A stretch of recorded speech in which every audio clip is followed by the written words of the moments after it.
उस्मानाबाद पूर्वेच्या उड्डाणपुलाजवळ महिलेवर चाकू हल्ला करत तिची हत्या करण्यात आल्याची धक्कादायक घटना घडली आहे।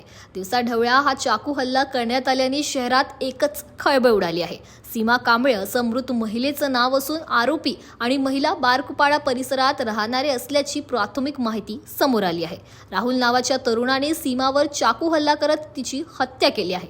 मात्र ही हत्या का करण्यात आली हे अजून स्पष्ट झालेलं नाही। सीमा ही विवाहित असून पतीपासून वेगळी राहते। आरोपी आणि सीमाची मैत्री होती। दरम्यान अंबरनाथ शिवाजीनगर पोलिसांनी याची माहिती मिळाल्यानंतर ते घटनास्थळी दाखल झाले असून परिसरात बॅरिकेड लावण्यात आले। एका प्रत्यक्षदर्शी आजीने हा हल्ला होताना पाहिले। प्रेम प्रकरण किंवा पैशाच्या वादातून हा हल्ला झाल्याची प्राथमिक माहिती समोर येत आहे। तर दोन जण उभे होते, होते बोलत बसले होते चांगलं। मला वाटलं सर्व्हिस वाले असं आपल्या असं बसिसाठी म्हणून मी इथं भीक मागत होती।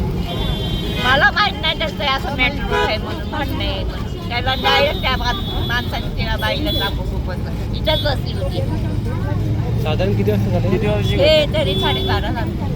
काय नेमकं काय कशावर झालं माहित नाही ना साहेब। ते दोघं चांगले बोलत बसले होते। आम्हाला काय मॅटर माहिती काय भांडण झालं काय माहीतच नाही, काही नाही माहिती। खाली निसर्गाने गपागप कापू मारायला लागला तिला। बघू उभी नव्हतं जात। तुम्ही वरडायचं ना मावशी।